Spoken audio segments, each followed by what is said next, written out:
It can't be that bad, oh, it can't be that bad, oh, it can't be that bad, oh, it can't be that bad, oh, it can't be that bad. You wear the headphones? If they It's want up to to hear the you voice? if you want to hear your voice, but it's completely not Do necessary. I look stupid? You look cool. I can get my phone voice on. Hey, shorty. Hey, Oh, that's your phone voice? Hey, shorty. God, my phone voice is Hello. Hi, how's it May going? I speak to customer service, please? This is Christian just returning your call. Is this Shorty number 4? Because I heard you call, and I just thought that those glutes were juicy. Them glutes was gluten. So call me back at this number. I'll be waiting. Tope, you look like the type of guy that had a sidekick growing up. Oh, I had a 2-way. You had a what? I had a 2-way. Like a two-way pager where you could do like the text. What? I don't know what Yeah. that is at all. It was only cool for like a couple months, and then it got phased out. But that I've makes heard it the even word cooler. two-way. Here's what's crazy is when 9/11 happened, I got the news on my 2-way pager. Like was like, oh, like it was like, like was like texting me on my pager at school. Whoa, that's That's crazy, crazy. man. That's crazy. What did I have at that time? I think I just had a Nokia. I had a Nokia with the brick with, with Snake on it. with Snake on Yep. it, with the green Yep. screen on Yep. that. That God was damn. what, and I only used it to call my parents to pick me up after school type of thing. Yeah. Didn't really text anyone. Do you guys remember T9? Shit. T9. Texting in T9, so where you have the to... calculator. Oh, you got to No, not the TI-80. not the Texas Instruments. I'm That's like, funny, yeah. I was going there, but it's the one where you got to actually like TUV. Where you have to press the number like 3 To get to times. V? Yeah, Yeah. exactly. That type of remember shit. that. I got fast at that. Yeah. Once you like, you moving fast with the T9. Yeah. I had the Nokia with that for sure. You did? Couple of them. Oh, Lost shit. 3. But I How had do you 4. lose your phone? As a I was a lot. kid? I was a loseful young man. Was that Really? Loseful. Loseful? Not a word, but Add if it you, to the dictionary. if you Loseful. say it confidently enough, Loseful. I'll believe it. I lost a lot. Dude, full of loss. Full of loss. Full of loss. dude, for a lyricist, man, Lostful. I was lostful. I'll take it. Allow it. Add it to the dictionary. Merriam. But do y'all remember Blackberry Messenger? Hell yeah. I wasn't on that. I had I wasn't Blackberry texting enough Messenger. people for that. You could like sub people BBM. with your away message. Yeah. Aim Like- too. Like Aim, I was hoes heavy on that. Hoes ain't shit.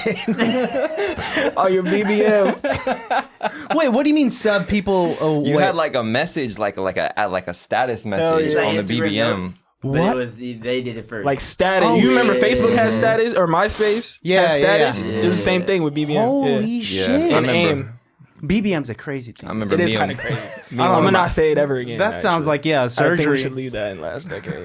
BBM.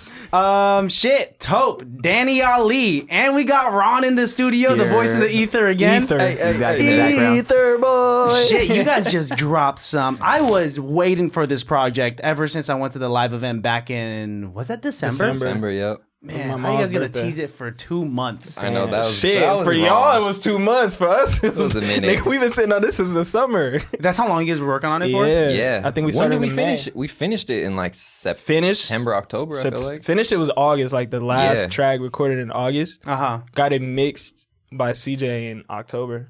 Wow. And So then we was just, just like, held on to We're- it for 4 months. Well, we are kind of deciding like are we gonna drop it at the end of the fourth quarter, or save it for first quarter? And I had like a couple releases that were like maybe gonna come, maybe not. So I was trying to just give it a little bit of space too, so we'd have like a little bit of runway to Gotcha. drop ours, and then so it just ended up being first quarter 2025. which worked out better, Yeah. if you ask me. Yeah, I Like, mean, we get to dominate the whole year. that rollout was really cool well, because like I think the first sneak peek that we got was through a vlog that you guys had dropped through Danny Ali TV. And we just saw that. I saw that you were in the studio with you, and I was like, this is crazy. Yeah. Because I've only known of you through obviously working with La Russell and other artists for the past hella years.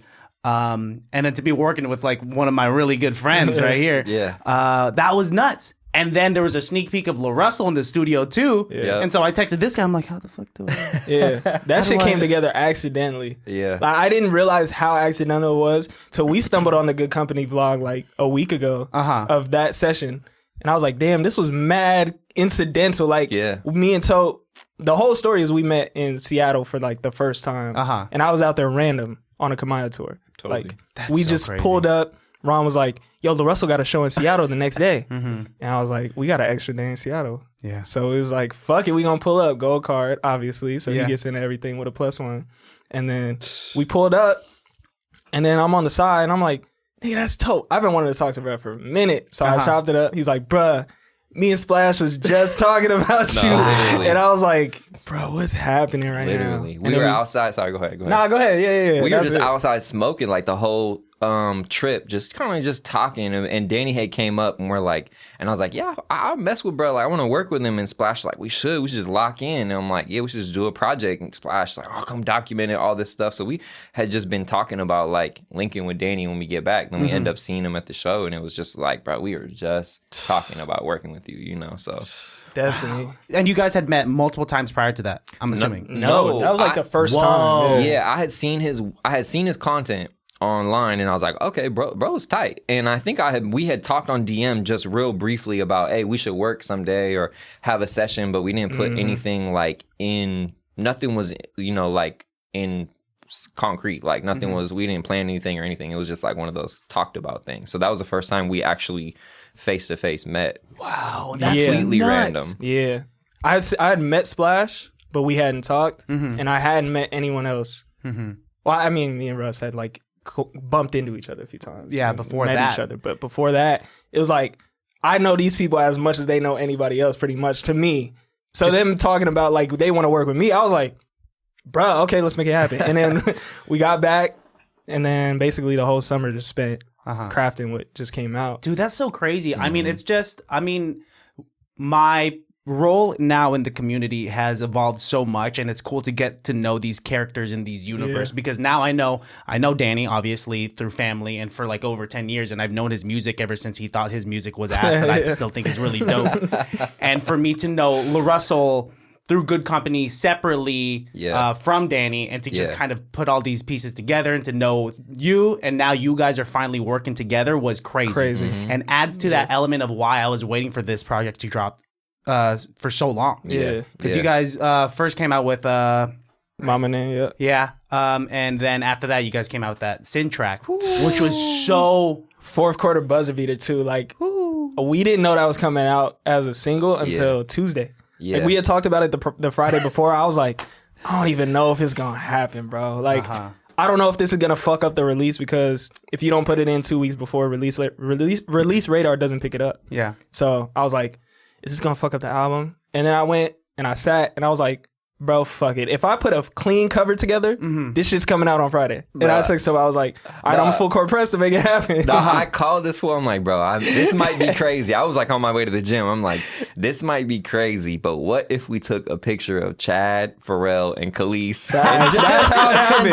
And I was like, Photoshop our pictures. He's like, oh, okay. I was like, fuck, then he that shit sent might the be cover, fire. and I was like, oh, this is even better than what I had imagined. And we're like, we have to drop it now, you know. But we loved that song from the minute we like. That was the most. I think that was lit the standout session. for sure. Yeah, I mean, that was a standout. Multiple factors go off into it, because I mean, it's the iconic thing that you do is like that, repeating those quarter notes. That 4 count at the beginning. Sound is so good. It's in the same fucking key as Pipe Down with LaRussell. And transition right after, and then it's just like, no, we're not slowing down. Actually, we're going right back. Yeah. And then what's surprising about that is like, obviously Sin's a great vocalist.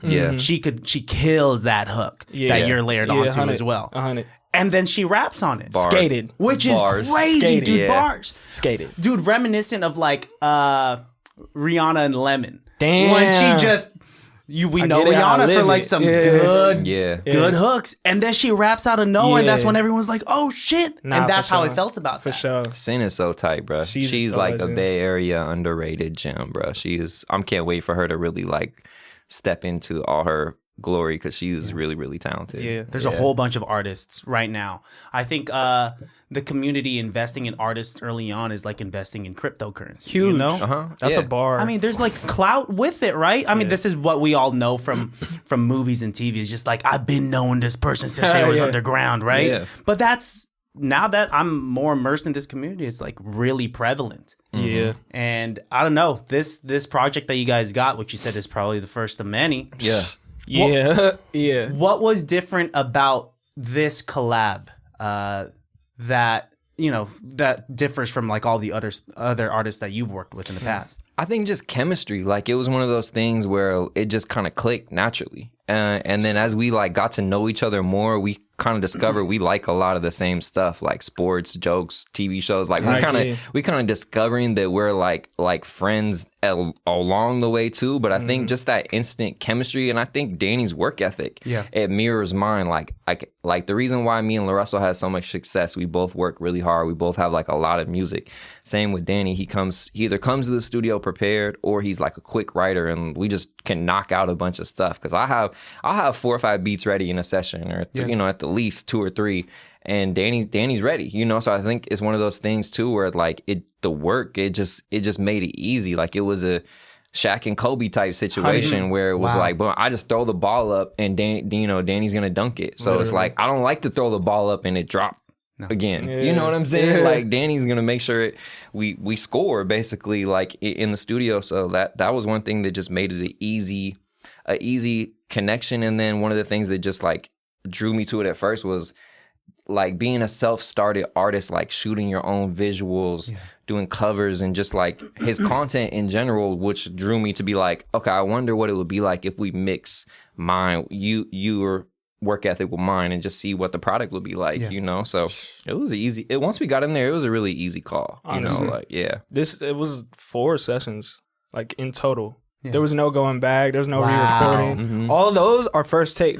We didn't go back and edit none of those. Yeah. Like I didn't repunch nothing. He didn't retouch. I mean, he probably retouched added one a few beat. Things or something like that. Yeah, like added an element. But this was like what you hear is what you got in those sessions. I mean, there's some chatter at the end of some tracks or just like one take. One take. Let him down, one take. The last session was Let Him Down and Letter to Mama. And those are we just went straight through. Mm-hmm. Was the name of the project, did that come because LaRussell had said, now you know? I didn't know that. I think we were working with, there was some, it's like, I was like, let's just Spreewells and Spinners. Oh yeah, was the very first name because we was like, yo, this is on some.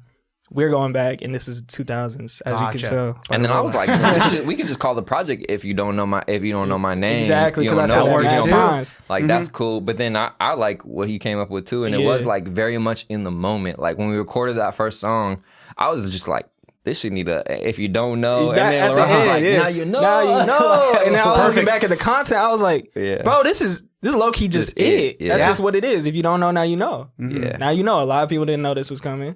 The ones that did knew. And then you come to the event. Now you know. And you get the project. Damn, this shit's solid. 1 through 11. Yeah. Now you know. It was both a surprise, but also not a surprise. Yeah. The level best kept secret.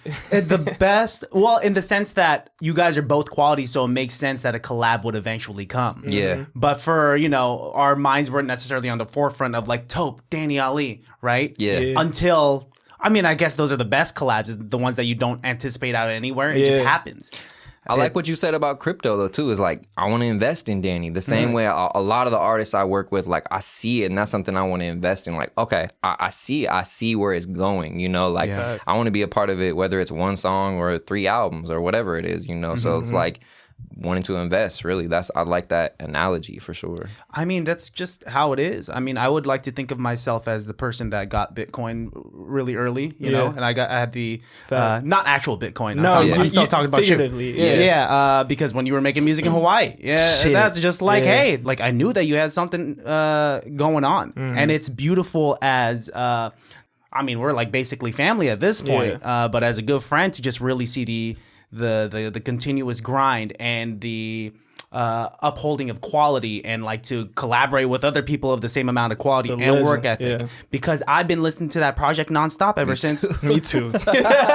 We said that on the way in. That's what I told him on the way in is like I've been listening to it like we didn't make it. Like I was in the gym, I listened to it back to back, like twice back to back. Just I'm gonna put this back on. Yeah, you know what like, I'm saying? It's like seamless. And it's a listen that you can just keep going with. Like it evolves. It evolved for me mad times. Like when it came out, the day it came out, and to today, I haven't stopped playing Keep Trying. Wow. But that wasn't something I was going to when it was unreleased. I was listening to Can't Stop heavy, listening to Let 'Em Down heavy. Yeah, and one then of your guys' like favorite tracks. Man, Can't Stop, definitely. Can't Stop's real good. What You Mean. Letter to Mama, definitely. Tion on there made it real special. Letter to Mama is real special. When you got to, I think we got a shout out for the listeners that don't know, but the live event that you guys had in December in Rodeo, your mom was there. Yeah. Your mom, it's obvious that your mom is a huge pivotal person in your life. You got 2 tracks. Yeah, right? For sure.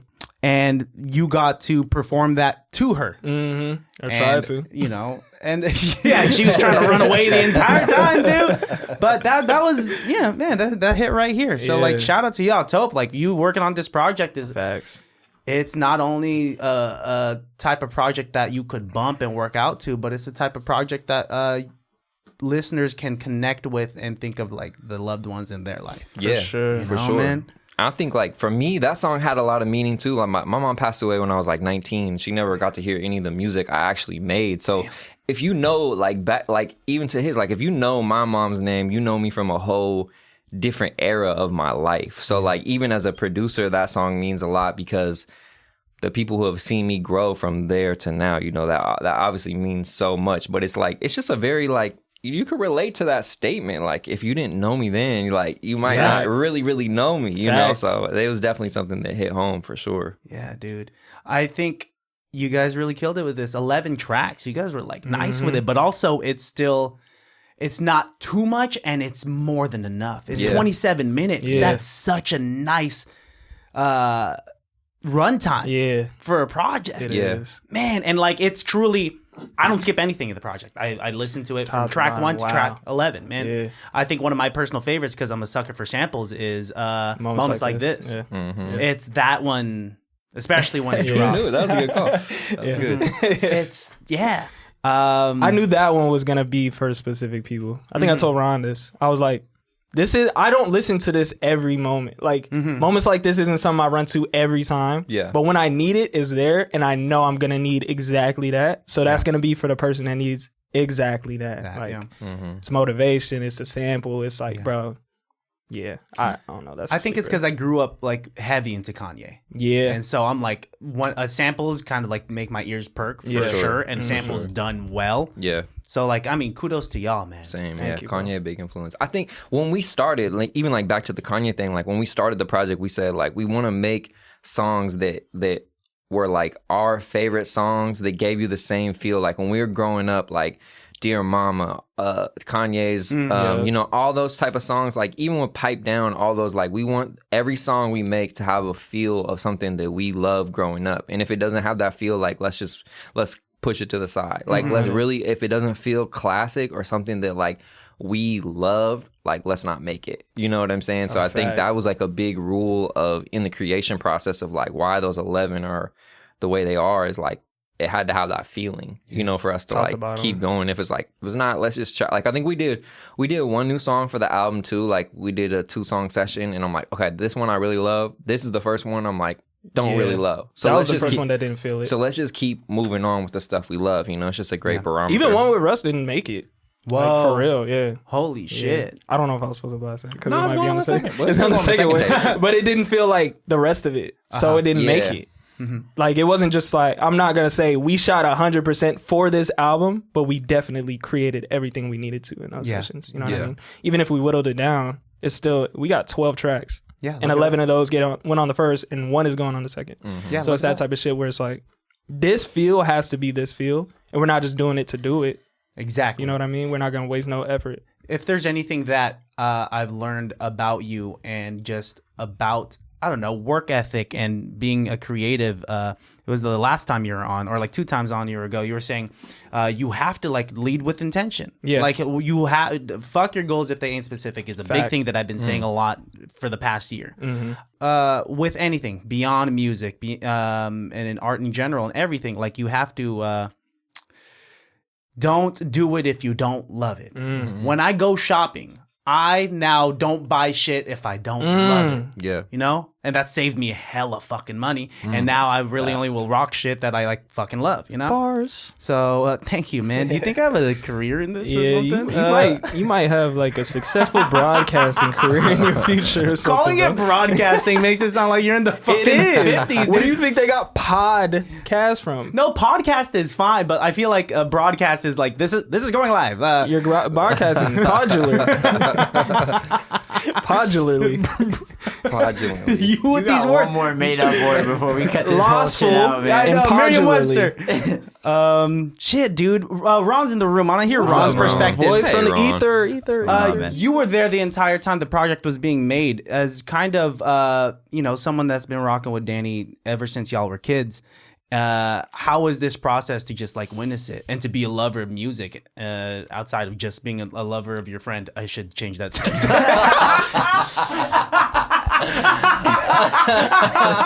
Hey, yeah. He ain't mean that.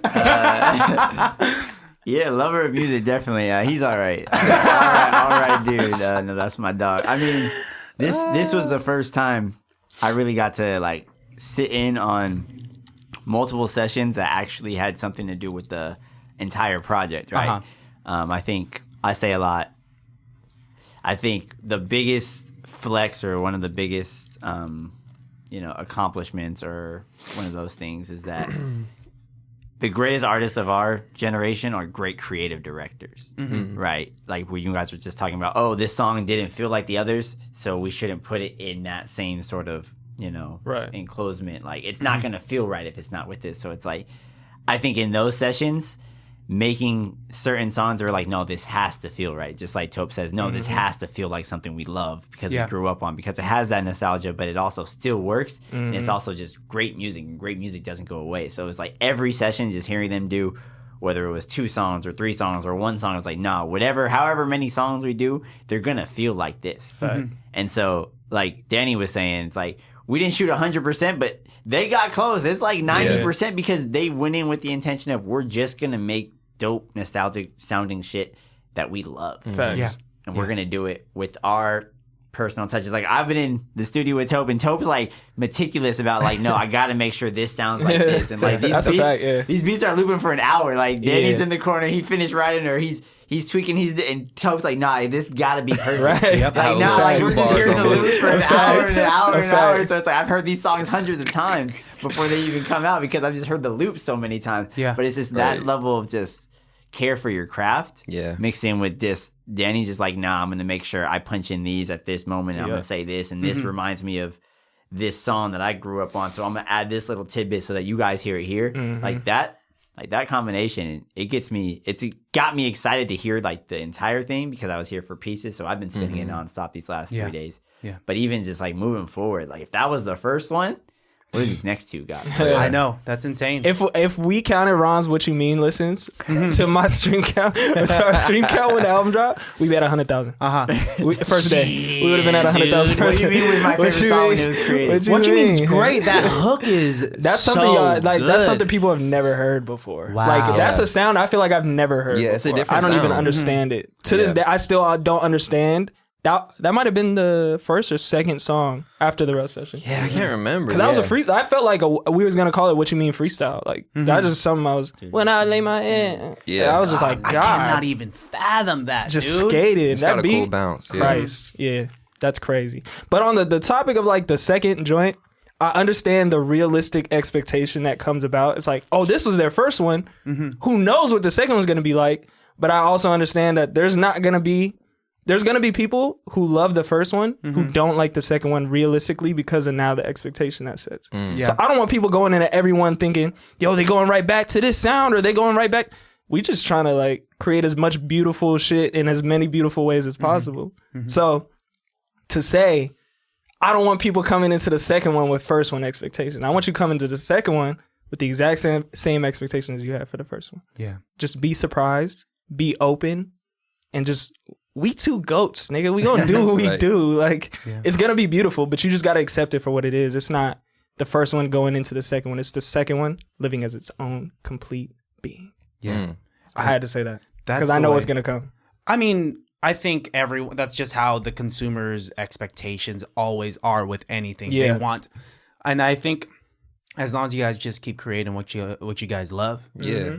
I mean, the fact as to why you guys are so good is because it's secondhand nature. It is, yeah. You got to trust your gut. You got to trust your instinct, and we got to trust that. Mm-hmm. And then, I'd much prefer for you guys to love what you guys make than like some random Joe Schmo. Facts. Yeah, Right. Fuck that listener if he's like, I like their old shit better. Nah, dude. Facts. Nah, dude. But I want to train a generation of intentional listeners because I'm intentional with how I make my music. Mm-hmm. So if I don't say that, then I can't expect it of people. Yeah. But that same expectation will have you calling a nigga wash because he ain't dropped a song in 6 months. Hey, bro, what happened to bro? He fell off, bro. He's trying to be intentional and you trying to rush it, microwave a fucking Wagyu steak. Like, come on, bro. That's such a good analogy. Come on, bro. Like, just give it time. Beautiful things take time. Yeah, man. It does. Intention. It's really big. It is. Tope, the first time I met you was at that event. Yep. I was a little scared of you prior. Were you? Yeah, just because I know you're dope, man. I feel like people always have like a different like conception of me than they meet me, and I'm like hella chill, like It's a cool. little You're so cool, yeah. Yeah. I mean, if you're rocking with these guys, they're goofs, man. Yeah. They're goofs. The We shit joke that they literally 98% of the time. exactly. I think we kind of found out like we be laughing a lot in the studio. Yeah. We have similar kind of like jokes and stuff going on. And that's a big deal, dude. It is. Because if you guys are gonna be spending hours making music that you love, you also want to spend those hours with someone that you could just like, I don't know, just fucking around with, Yeah. I think the reason why I like this album so much is like Danny writes the type of songs I want to listen to. You know what I'm saying? Like whether I produce it or not, I'm like, this is a song, the hook style, the verse, the just the style, everything. This is like something I would listen to anyways, so that makes the best collaborations too. Like I said, even just going back, like finding out similarities of like basketball, football, just little stuff we could talk about too. It's like, oh, we're damn, like it makes sense why the music sounds this way too. Thanks. Like we're come from similar stuff, even like having similar influence, whether it's like Pharrell, Kanye, like Bay Area stuff, obviously like that all has worked into our project of making it unique, 100. I think it really says something because you saying how excited you were, really displaying on social media how excited you were for this project. Yeah, for sure. And that's a big Bro, that deal. was so gratifying. I was like, damn. Like, he works with so many people, bro. And I understand the specialness. Is that another made up word? I'll take that one. You could probably hyphenate it. Okay. Special. Specialness. Yeah. Can we ask the board? The board. Yeah, just how special what I do is. I understand that part of it. But for someone who's worked with legends that I've looked up to since I was like 5-6 years old, that's just crazy to be able to work with him and to be as excited, for him to be as excited, if not more excited than I am for our project. Bro, I was like, oh yeah, it's go time. Yeah. This the one. It's I knew. go. I think Yeah. I knew, like, I don't know, you still have hesitations, but I knew this was the one that was like, okay. Once they catch on, it's gone. Like, once it leaves my hands, it's gone. Dude, no, I'm really excited. I'm really excited for your guys' future and whatnot. Speaking of which, I mean, what do we have to expect if there's anything that you guys can say of what's to come, I mean, we talked about doing 3 albums, so two more in the can. Wow. Hopefully, like spring, summer, we're already a good, like we got a good foot into the second one, and it's like it has a different, like the style is even kind of coming about, like the sound and everything for the second one. So 3 projects at the least, you know what I'm saying, and then we'll see where it goes from there. Like that was kind of my thing, was like, bro, let's do 3 projects and just see where your career is at and everything is at after that, and like just go from there. Yeah, you know what I I'm like that. saying? Yeah. Letting the universe guide us. How do you think things have changed for you since? What did you have drop in 2023? Was that Real Star? Real Star. Yeah. Oh, man. Yeah. I've gone through like hella different career arcs since Real Star. Well, because the first time I had you on this podcast was right before. right when Real Star dropped. Yeah. Or you sent me, you April. sent me the tracks prior to its release. So That was in April of 2023. Yeah. exactly. Christ. That's like, that was 4 years ago. Yeah. In my head, that was like 4 years I was ago. like, I don't know if in my we're doing head, math correctly. in my head, that was like 4 or 5 years ago. Okay, yeah. But that was Describe really as only to 2 why. years ago. What are the arcs that you went through and like how have they changed? Dude, it's like, it's more personal than professional, but I've just been through so many different eras as a person like the person beneath Danny Ali. Okay. And then I've had to reformat Danny Ali around who that new person is, and coming into my own power. Before Real Star, that was like, I mean, the album was supposed to be me stepping into whatever that limelight looked like. So now I'm here, and now I'm just a prisoner of whatever people think of me online. So then now I'm like, damn, I have to step away because I don't give a fuck. Yeah. Like, as much as I want to give a fuck, I can't give a fuck. I don't have the capacity to give a fuck. So it was fighting through like, what comes with the offers that come in? They're not good enough. What do I do? Yeah. Do I just keep going? Do I keep pushing? Gone through mad different team iterations since then. Like, Shit. I've had fallouts with people who I call my day ones. I've had fallouts with people blood, not blood. It's just been so many different eras. And then musically, bro, I don't listen to the same shit I listened to 2 years ago. And the shit I was making 2 years ago was not the shit I was listening to at that moment. That was shit I was listening to a year, 2 years ago. So I'm taking influence from so many other different places, meeting so many new people, and being exposed to opportunities I didn't even know. Like this time last year, I hadn't even met Tope yet. That's crazy. So like that's a year. Now imagine 2 from that. It's like, damn, I'm just in a completely different space, happier, way more intentional, way more just aware of everything in life. And also just 2 years further from quarantine, I guess. So that's I just feel different being outside more. Oh, I guess that makes sense, dude. Yeah, I mean, I have been seeing you guys. Yeah, I see you guys more than I see my family, which is crazy, man. That's nuts. I feel like we see you like a couple weekends a month now. Yeah, that's just how it is. Yeah. I try to pop out to an event, and you guys make me Which is feel beautiful. more socially comfortable because I don't know. Well, I mean, I know of people, and people know of me and whatnot, but You're that guy with the podcast. I know. I watch it all the time. IBTCBDB. Yo, ICDBDBD, VHS DVD podcast. I know your shit. I know you. That's DVD. You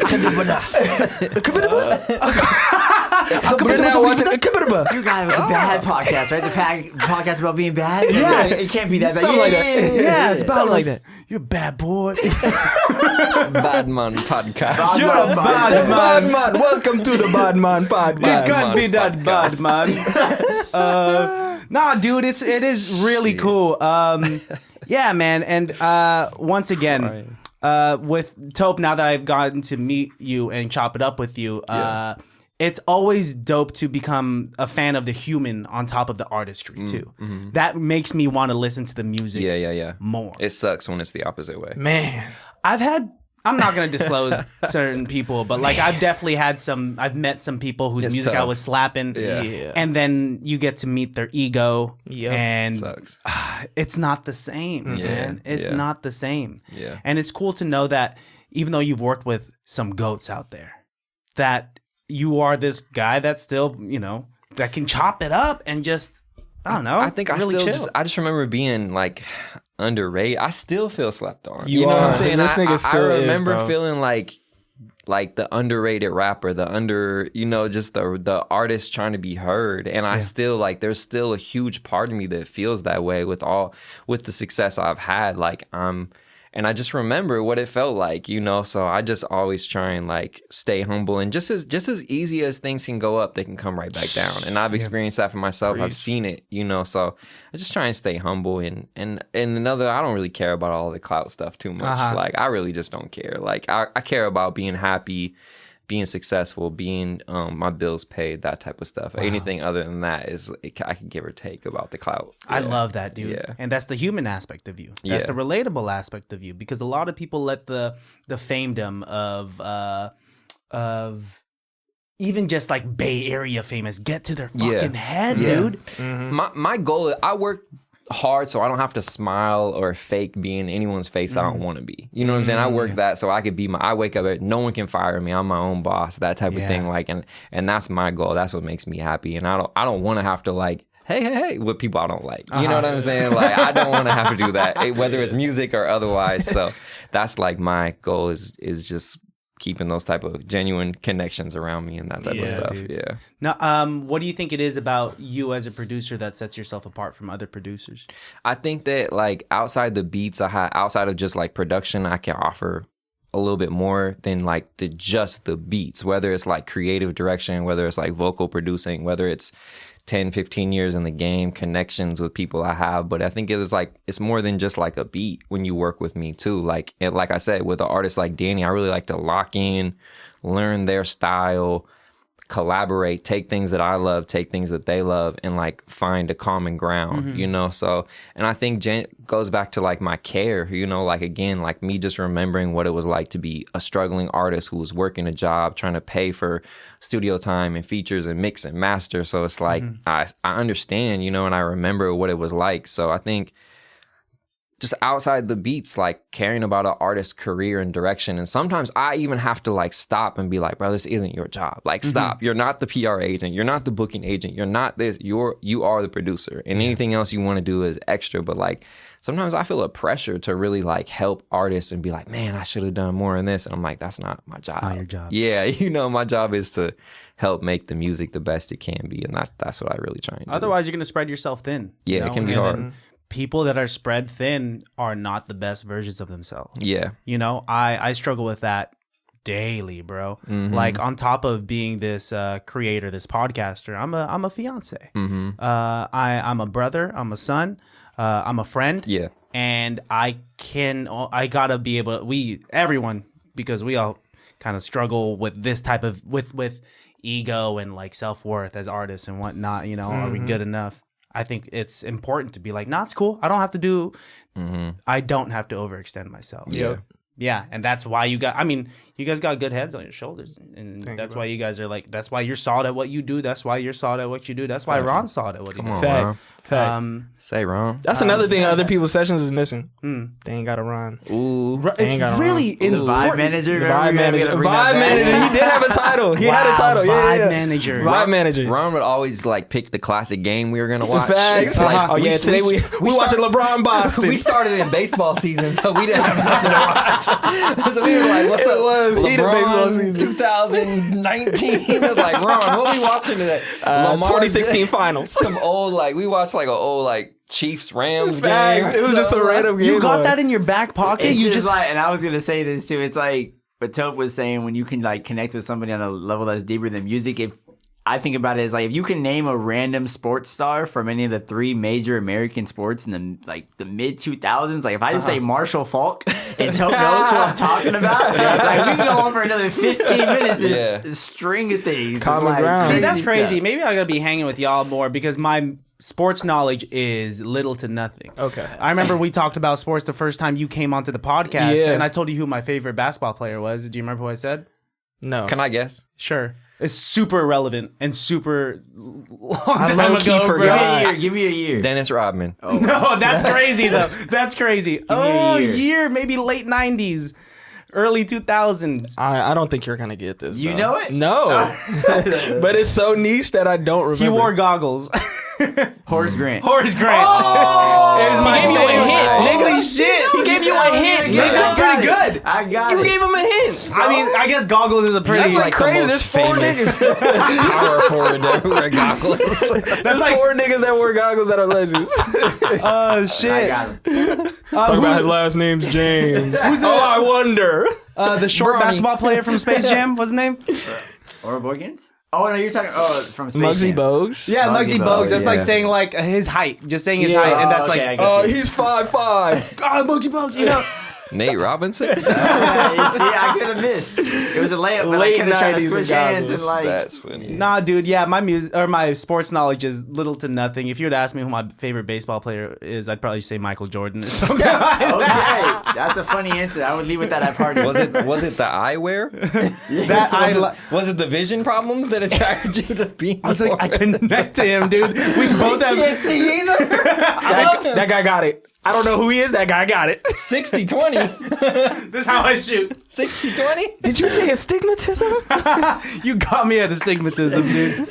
Son of a bitch, I mean. There's nostalgia factor to it. It's because my brother grew up collecting basketball cards. Ah, yeah. And he would give me some of his, and the first holographic like basketball card I got from him was Horace Grant. Yeah. You know what's crazy is he had a brother named Harvey. I don't think he wore the goggles. Harvey Harvey Grant? Grant? He was in the league. What?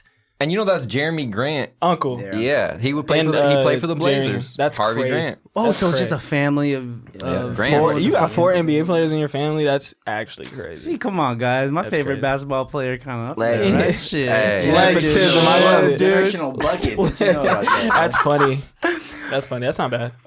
Shout out Horace. That's a crazy name. Horace. Horace? Yeah, Horace. dude, what parents are out Horace. there looks at a baby and they're just like, well, we love the animal horse. Yeah. You said horse? Yeah. And you were a C. whore when I met you.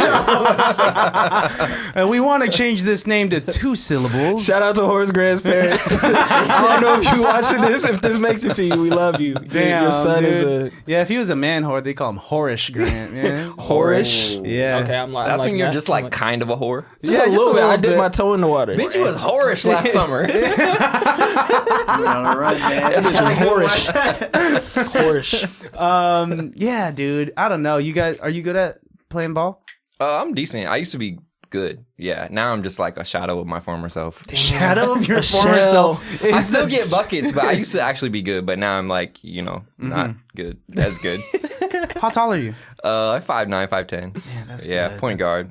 Okay, gotcha. Yeah. We got a court up here in this community. Maybe one of these days. I got a ball in my trunk. Oh, look at he. Hey. We was just hooping on Tuesday. I got the footage. Maybe you guys can pull up one of these days and we'll play some play some ball. Some Horace. I'm supposed to do this vlog with Tyler Lauren. She's gonna teach me how to play basketball. Oh shit. Hey, And I she's think nice, it'd be- though. I Tyler, know. you better be that's not- careful, yeah. bro. I'm not gonna play against her. She's gonna teach me how to play Okay. basketball. Oh, she gonna nice. coach you. Okay. If she were to play against me, I'd be that guy she would make trip. You know. Yeah. Oh no. We low key need a 1-on-1. We need y'all For the 1-on-1. culture. We low key do. Christian Baltazar It can't be versus that Tyler bad. Lauren. Christian Dude, Balls it'll be in your horrible. name, man. Ball. Oh man, Christian balls are hard. Gay. I don't know if that's the sentence. Ball I'm gonna go with. so. Christian balls so hard. Motherfuckers wanna find me. Yeah.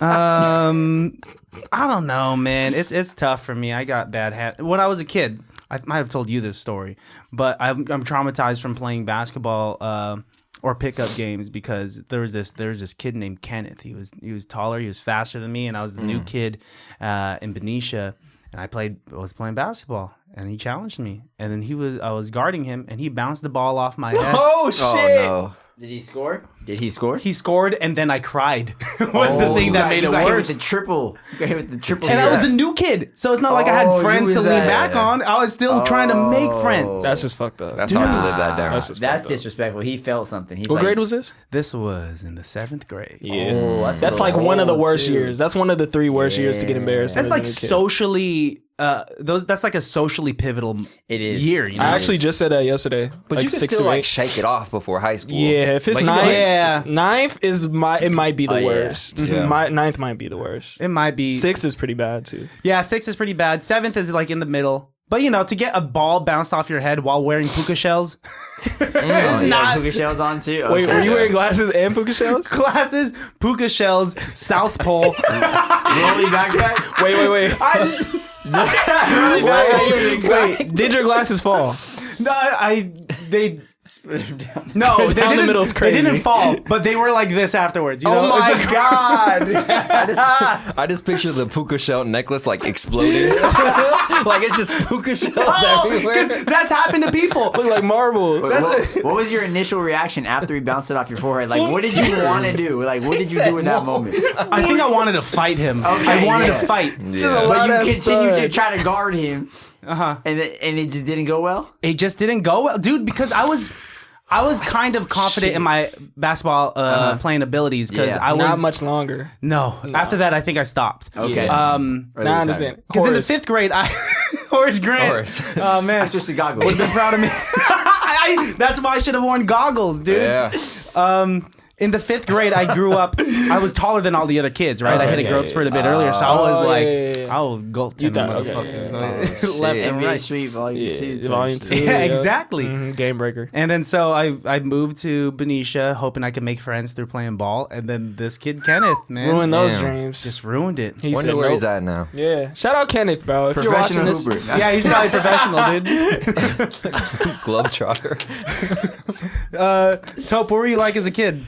Man, I was heavily into sports. Like I was such a nerd. I played like basketball, football, baseball. Yup. And then I was super into music too. Like I was super into rap. Like I was just a hip hop nerd. Like my mom was pretty good about she never like censored music. Like I was a huge like Tupac and Biggie fan. Wow. Like Snoop Dogg, all that stuff. So like I was really into music and sports, like kind of the same way I am now. Like I feel like I need to diversify a little bit, but yeah, that same way. Like I was really, really into sports, and then like in high school, when basically like I stopped playing basketball and football, is when I kind of like started to want to rap. Like I was like, I'm gonna try smoking weed and rapping, Because you can't do one without the other. yeah. So yeah, that would like open that chapter. Like when I found out I wasn't going to the NBA. It's a hard day for everybody. Playing D1 at Hard day least. for everybody. I ain't giving up that. But I saw one of my friends like on my basketball team, like he rapped like on like the bus or something to a game, and I was like, that's tight. I want to try that. And then like that led to like I rapped for like 10 years before I really stopped and just became a producer, and like produced and rapped in Portland for like a long time. Like, so yeah, it was pretty much like a sports aholic, and then with music on the side. Damn, that's dope. I mean, I think it's important, or it's really pivotal as to why you're good, is because you rapped prior. Yeah, so you know yeah. exactly how it is. I think that's another, going back to like what you said, what makes me different as a producer, like though that experience, that time as like a rapper, like whether it's just relating to artists, whether it's being in the studio, whether it's being out, like I feel like it is something that helps me than the average producer who's like in his bedroom just making beats, hasn't had the experience of like playing shows,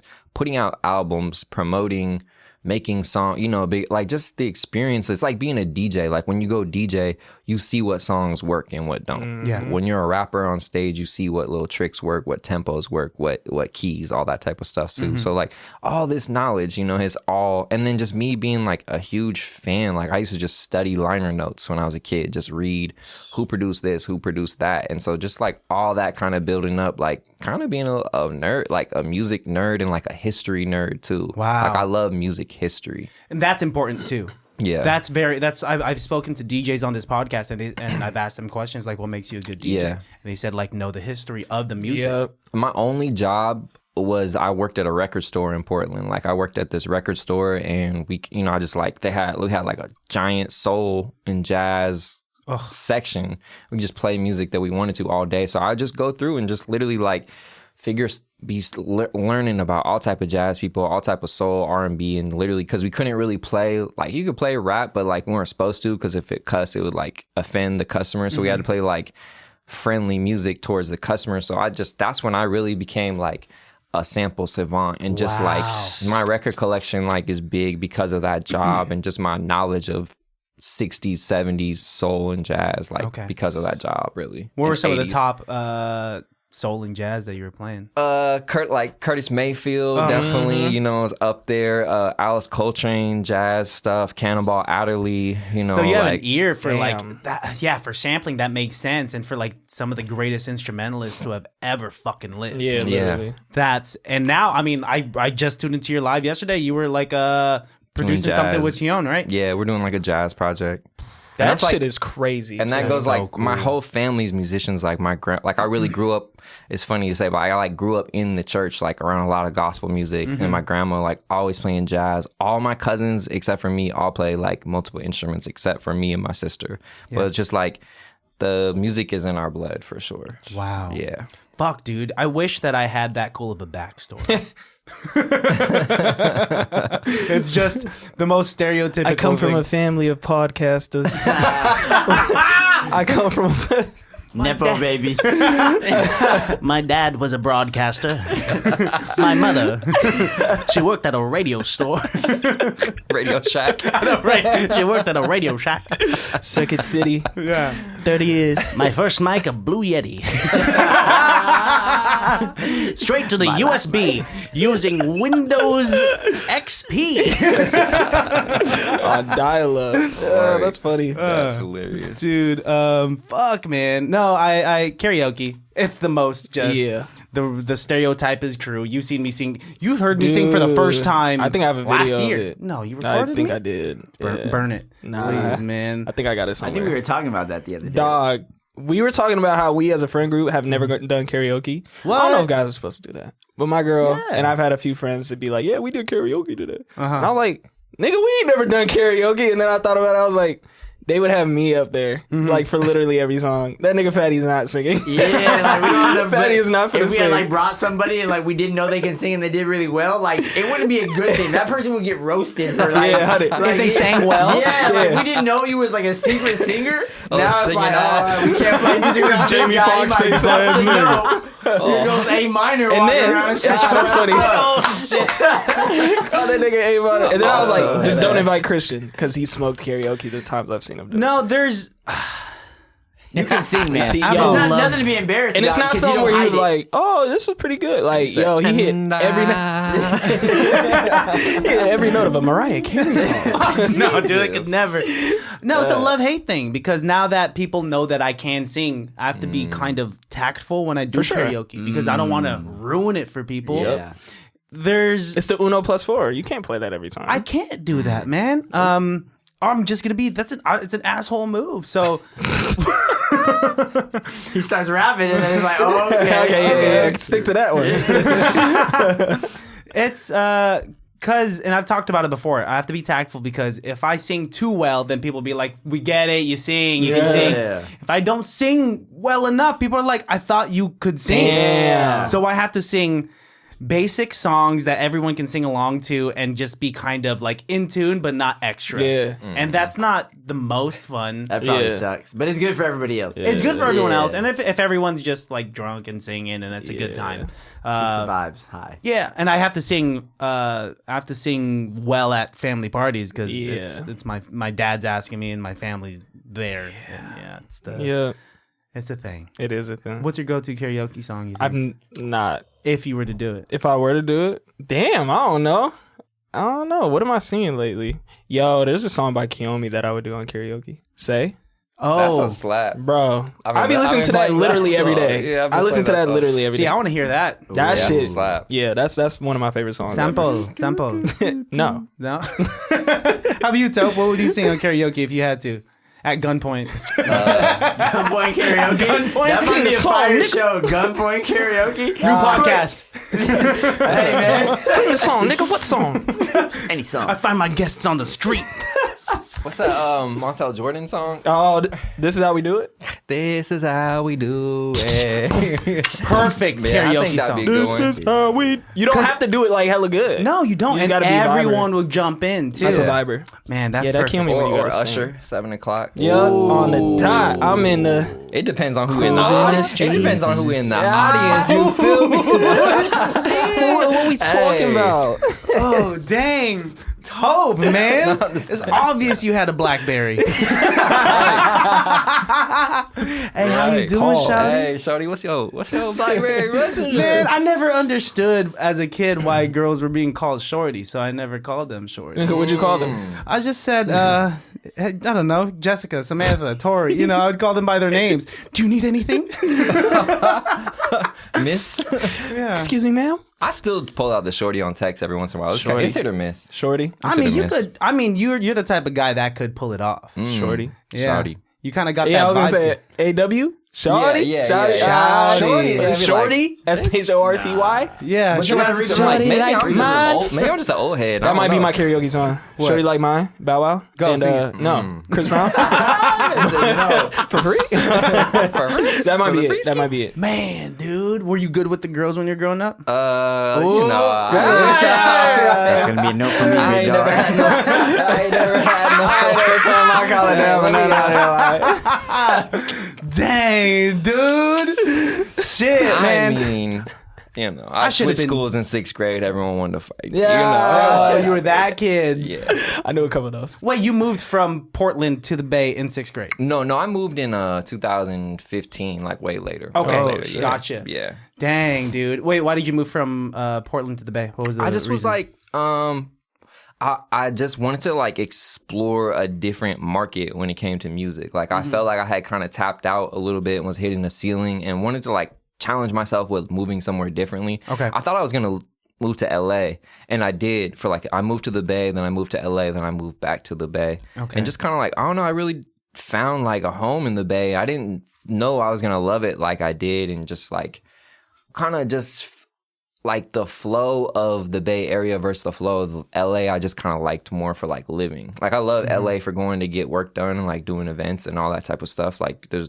no place in the world that compares to LA, but as far as like where I want to live, like I don't know, I just really ended up loving the Bay, ended up loving Lake Merritt. Yeah. Like Lake Merritt really like has become a special place in my life, like through the ups and downs of everything, you know? Beautiful, yeah, man. yeah. So, but it was like, I would say it was a little bit personal, and it was a lot of bit like professional. Like I wanted to try music somewhere else, but it was also like I wanted to move out of Portland at a certain, like I wanted to try and move somewhere else. I lived there my entire life, you know, and like now that I live in California, like I'm very thankful for the opportunity to live in Portland, and it shaped me into the artist and person I am. But I just feel like very much more at home in California. Yeah. And I live here by myself. I have no family in the Bay, but I feel very much like this is where I'm supposed to be, basically. Like it clicks for me. Musically, professionally, personally, everything.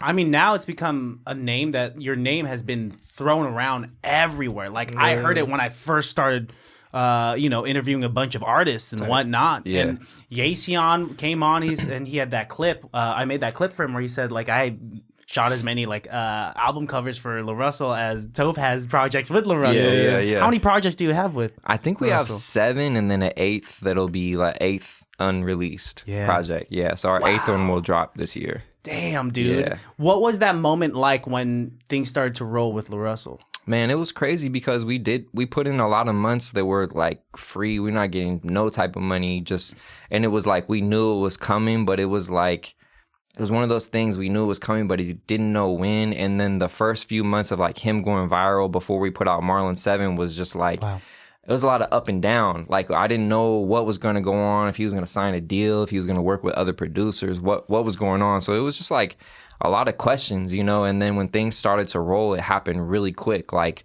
we put out Marlon 7, I think August 2021.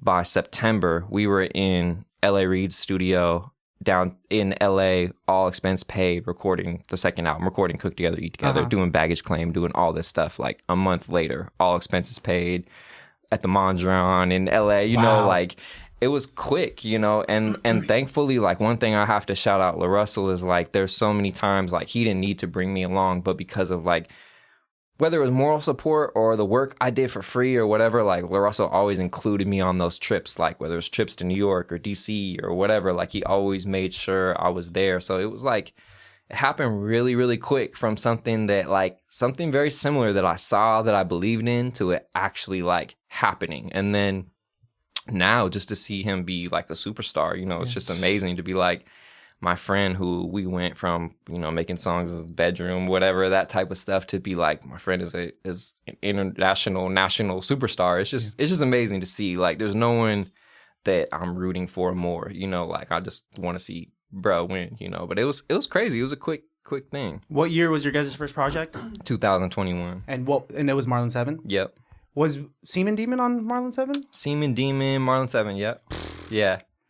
I mean, that song sticks with my brain just because he says pack. I don't want some kids, I want some pack. This shit's so funny. Yeah, dude, I remember like, damn, this shit's dope. It's funny because we did the Marlon 7 release party before the pergola, like in the backyard, and it was just like real invite only family friends, and that was like the only song LaRussell didn't perform. And I remember him like looking at Swaggy B being like, it's just like the only song, like, Seaman Demon, like it was like, don't play Seaman Demon. Yeah. It's a crazy thing, you know. Yeah. When I had him on, you know, I'd done research, so I'd listened to hell of his projects, and a lot of them are just the lyrics are so profound and like very telling of what's going on in his life, how he got to where he is, and then like out of nowhere there was the semen demon, bro. He'll pull out something that I'll be like, bro, where did you even pull that out? Like his just like reference, like it might be something I think maybe is like way older than him, or like Filipino culture, just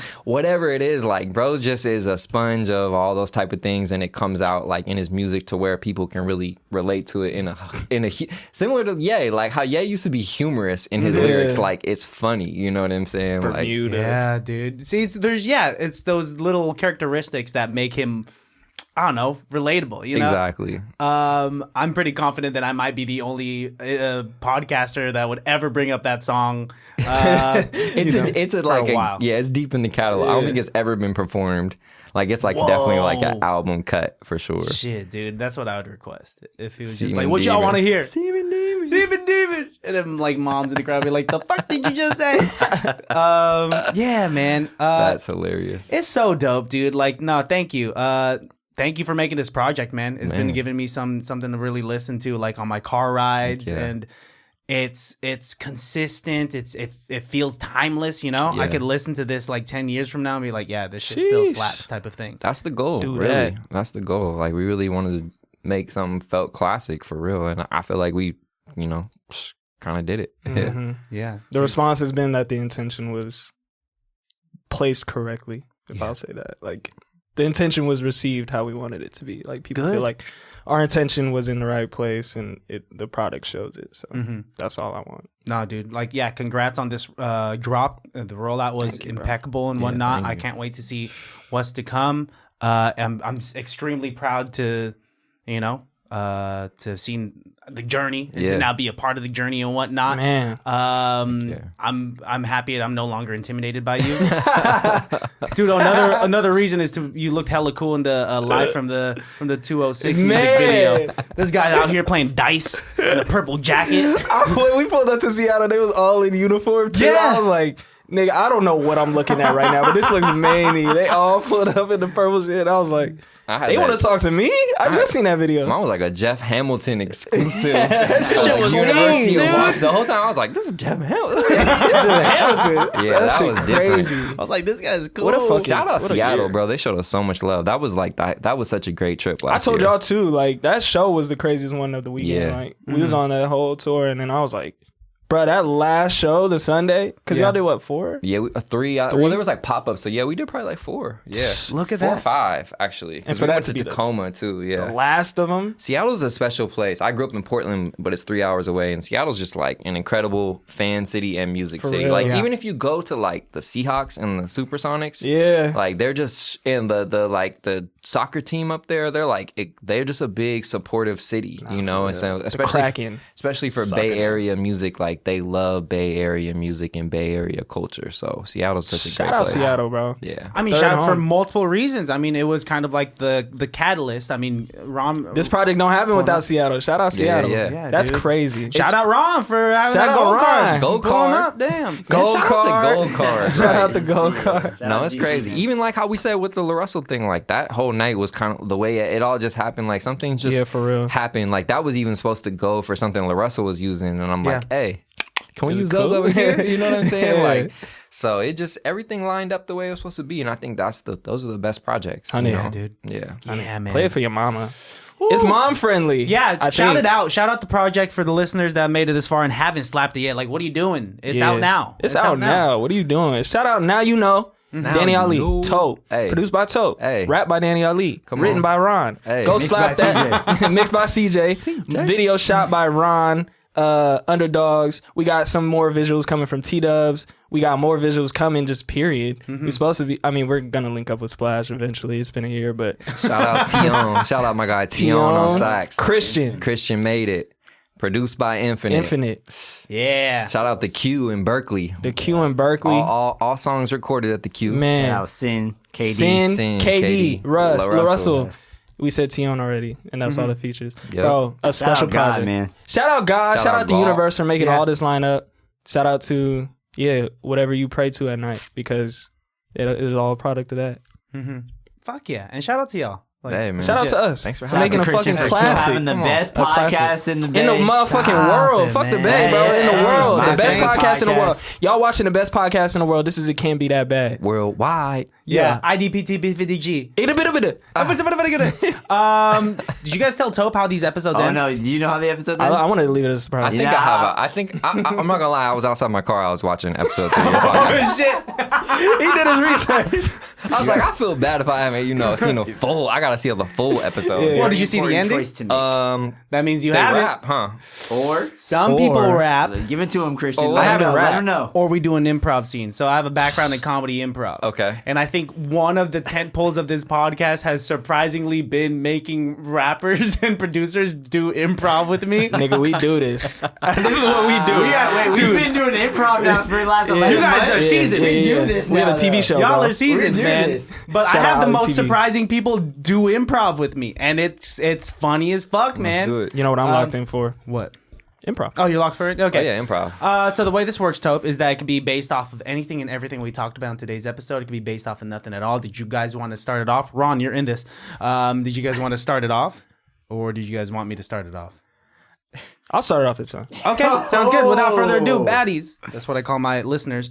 It's not like that I just have Points to shouties Ron. out here. Actually, Shots behind the clock. curtain, we have exactly a woman that represents Tope's type. Ba-da-bow.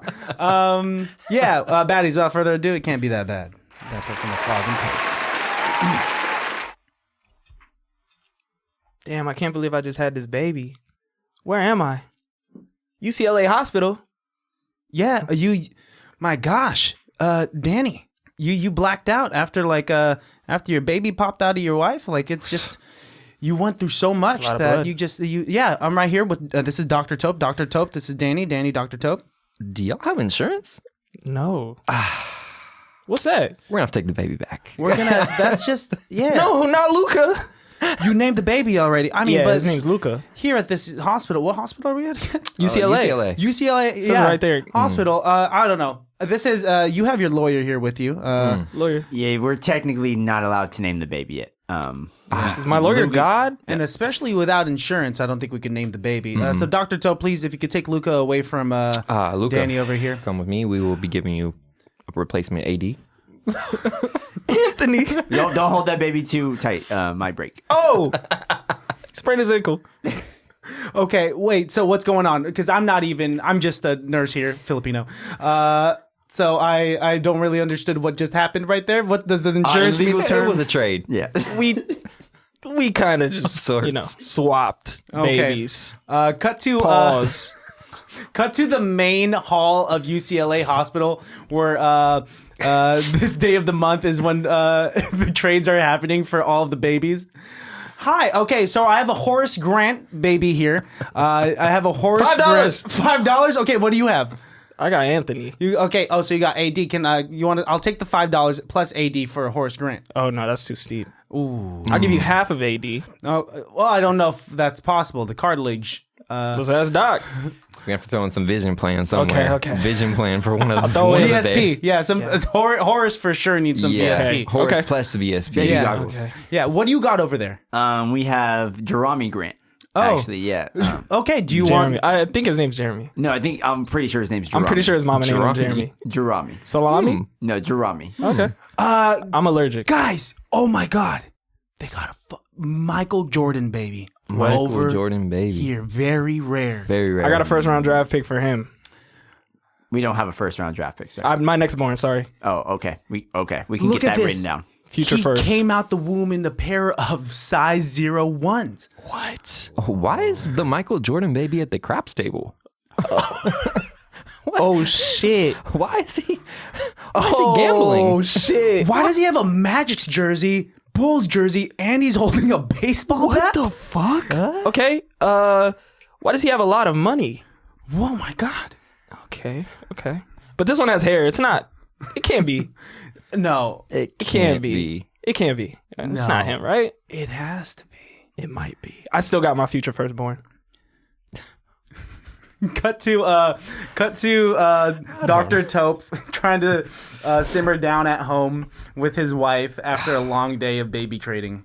These babies, these trades. Honey, how was it today? Whew.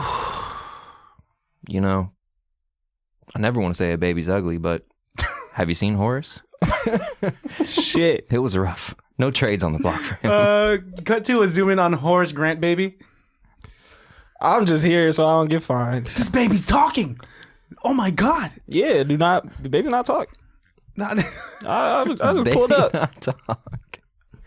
Goo goo gaga. Cut back to Tope, trying to figure out what he wants to do with his life. Man, my BBM, my Blackberry Messenger is broken. Here I am, my doctor, trading babies. Healthcare Oh, wait, we're getting a looking call? bad. Hello? Hello? Hello? Hello? Hello? Yeah, I have the Anthony. Yeah. Oh, yes. If you meet me in the back alleyway of First and Grant, I have your 500,000. Do you have the papers? I might. Sir, we don't have $500,000. Okay. I thought we agreed on 495. We can make that work. Okay. All right, sounds good. Cut to the back alleyway. All right. Do you have AD? Right here, you see him? Okay. I want to see him in action. Go to, Here's a size remember what 1 I told you? basketball. AD can't play tonight, actually. Sprained ankle. As a baby? As a That's baby. a baby? 6 to Okay. 8 weeks? Sir, give the ball back. Cut to Tope and Danny. They're now the announcers for the NBBA, which is the National Baby Basketball Association. And welcome back to the NBBA. I'm here with my partner Tope. We're announcing today because they've just announced Baby AD has sprained his toe. Out for 3 weeks. What do you think about that, doctor? Baby AD, you know, it's been a string of injuries. They're calling him Baby Data Davis. Tragic. Made of glass, that baby, I think. Incoming breaking news. We have a baby Draymond Green entering the building. Oh, we got Baby Dre. And every baby is scared for their lives. Baby Jordan Poole is checking into the game. Sir, do not let baby Draymond and baby Jordan Poole on the same practice facility. Just don't let it happen. Baby Dre is slowly approaching baby Jordan Poole. Jordan, shut up. Oh, we're getting word that baby Rudy Gobert has checked into the game. We'll see how this one. Where's Sparks? Oh, that's a punch. That's not Sparks. Sir, that's a headlock. Sir, that's a headlock. Okay, we've got baby Draymond has got baby Rudy Gobert in a headlock. They're saying one has been suspended and one caused COVID. Cut to Christian and Ron at Christian's house playing PS5. Oh my God, I got this new version of Dead or Alive. They have this DLC character. It's Draymond Green. Draymond? And Jordan Poole. It's such a crazy... Wait, and can for some I reason, be Tiger Jordan? Woods... Oh, wait. Okay, wait, Ron, I gotta get the door. Yo, what's up? What's good, bro? Yeah. I heard you got that new game. I do. Danny, come on in. Tope, right. coming in too? Yeah. Come All on, right, let's I get heard- it. Yeah, did you guys hear about the new DLC characters other than Draymond, Jordan, and Tiger? Who? You tell me. What? I already called Jordan, by the way. You, You can't be called Jordan? Poole. Yeah, you can't be Jordan Poole. Bro, I heard they got Nehemiah's Kita in there. They Bless do? you. Yeah. You heard that too? Oh, Bless you said you. bless me? Yeah. I didn't sneeze. Hey, here, Tope, who do you want to play as? He said just press a question mark, he'll randomize it. We'll figure it out when we get there. Oh, shit. Fuck, you got... Oh, shit. Oh, man, Chris Brown. Oh shit. Scene, okay. That was crazy. Ooh, man, We what should have a... rapped. You should have played the beat. I made it up for rap. Ronald shit. skipped that whole verse. That was funny as fuck. That was actually really funny. Yeah, even though I'm sorry if you wanted to rap, but that's kind of how improv goes, It's dude. all right. You could blame Danny for just being like, for trading babies. I don't know. That was a crazy twist on that universe. I was lost in that universe. Hey, baby, I was putting it lost. together as I figured it. I I was just lost. walking. I was letting God lead the way. Well, yeah. Once Baby you were Luka. like, once you said that, I was like, oh shit. Okay, I guess we're trading baby athletes. Not even athletes yet. What's a baby athlete? I don't know. We got baby babies horse great sprain talking. ankles? Baby Luka.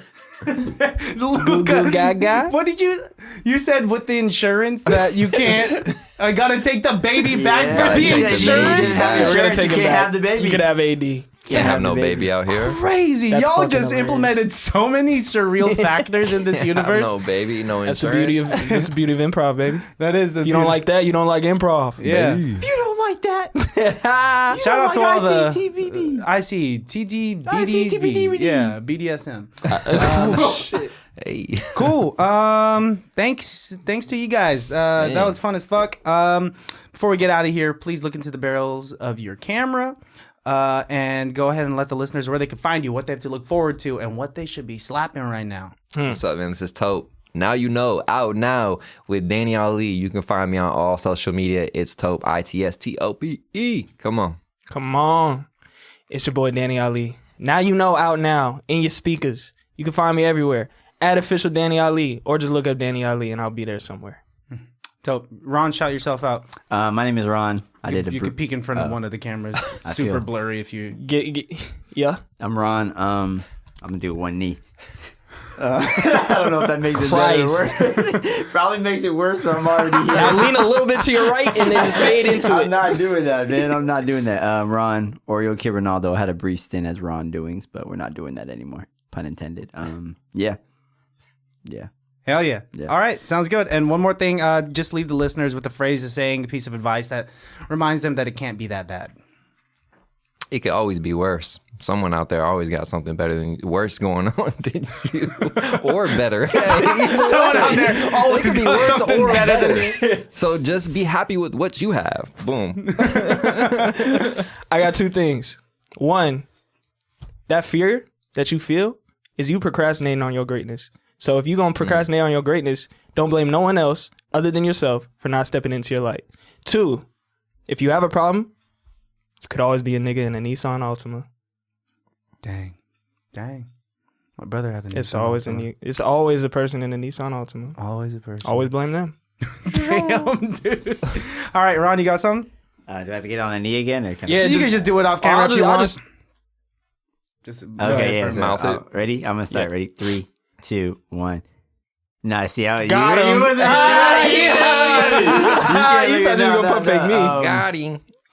I've been thinking recently about success, and success is you should remove the result from success. So you're successful if you try to be successful, and the measure of success is really if you believe that you tried, not if anybody else believed that you tried, not if you obtain this goal that may or may not have actual value, but did you actually try?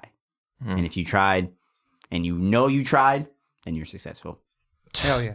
Boy, trying to get an interlude. Hey. Huh? Ron speaks. All right, Ron y'all. Billings. Appreciate y'all. Have Thank a good you. one, baddies. Love you. Peace and bye.